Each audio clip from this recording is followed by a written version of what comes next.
பார்க்க போகிறது Vivo மொபைலில் ரிங்டோன் எப்படி செட் பண்ணுறது அப்படின்றத பார்க்க போகிறோம். இதுக்கு வந்து ஃபஸ்ட்டு வந்து செட்டிங்ஸ் ஆப்ஷன் வந்து ஓப்பன் பண்ணுங்கள். ஓப்பன் பண்ணிட்டு இங்கே வந்து சர்ச் பார் இருக்கும். இதில் வந்து ரிங்டோன் அப்படின்னு சொல்லிட்டு சர்ச் பண்ணுங்கள். சர்ச் பண்ணதுக்கப்புறம் இங்கே வந்து ஃபோன் ரிங்டோன் அப்படின்னு சொல்லிட்டு ஒரு ஆப்ஷன் வந்து இருக்கும். இதை வந்து கிளிக் பண்ணுங்கள். கிளிக் பண்ணி இந்த கீழே போனீங்க அப்படின்னா இந்த மாதிரி காமிக்கும். இதில் பார்த்தீங்க அப்படின்னா Airtel phone ringtone, Jio phone ringtone 2 option இருக்குது. நான் வந்து 2 சிம் வச்சுருக்கேன். ஸோ 2 சிம்லேயுமே நம்ம வந்து ரிங்டோன் வந்து செட் பண்ணிக்கிற முடியும்.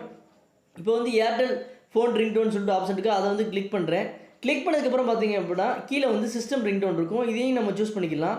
சப்போஸ் நாம் வந்து ரிங்டோன் வந்து டவுன்லோட் பண்ணி வச்சுருந்தோம் அப்படின்னா அது வந்து கஸ்டம் ரிங்டோனை வந்து நம்ம கிளிக் பண்ணி செட் பண்ண வேண்டியது இருக்கும். இப்போ வந்து கஸ்டம் ரிங்டோனை வந்து கிளிக் பண்ணுறேன். கிளிக் பண்ணதுக்கப்புறம் பார்த்தீங்க அப்படின்னா இதில் வந்து என்னுடைய ஃபோனில் நான் டவுன்லோட் பண்ணி வச்சுருந்த ரிங்டோன்ஸ் எல்லாமே ஷோ பண்ணுது. இதுலேருந்து நான் எந்த ரிங்டோனை வந்து வைக்க போகிறேனோ அதை வந்து நான் சூஸ் பண்ணிக்கலாம். நான் வந்து இங்கே வந்து ஷேப் ஆஃப் யூன்னு சொல்லிட்டு ஒரு ரிங்டோன் இருக்குது. அதை வந்து கிளிக் பண்ணுறேன். ஸோ அது வந்து ப்ளே ஆகுது. இப்போ நான் வந்து பேக் வந்துட்டேன். கீழே அதே மாதிரி ஜியோ ஃபோன் ரிங்டோன் சொல்லிட்டு ஒரு ஆப்ஷன் இருக்குது. இதுக்கும் நான் வந்து கஸ்டம் ரிங்டோன் வந்து கிளிக் பண்ணுறேன். கிளிக் பண்ணிவிட்டு இதுலேயும் வந்து ஷேப் ஆஃப் யூன்னு சொல்லிட்டு ஒரு ஆப்ஷன் வந்துருக்கு. இதை வந்து நான் கிளிக் பண்ணுறேன். கிளிக் பண்ணிட்டு நான் வந்து வெளியில் வந்துடுறேன்.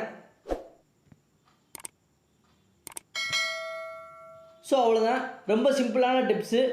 இந்த வீடியோ பிடிச்சிருந்துச்சு அப்படின்னா இம்பாக்ட் வீடியோஸ் நம்மளை சப்ஸ்கிரைப் பண்ணுங்கள். மறக்காமல் பெல் பட்டன் கிளிக் பண்ணுங்கள். இன்னொரு வீடியோ சந்திக்கிறேன். நன்றி, வணக்கம்.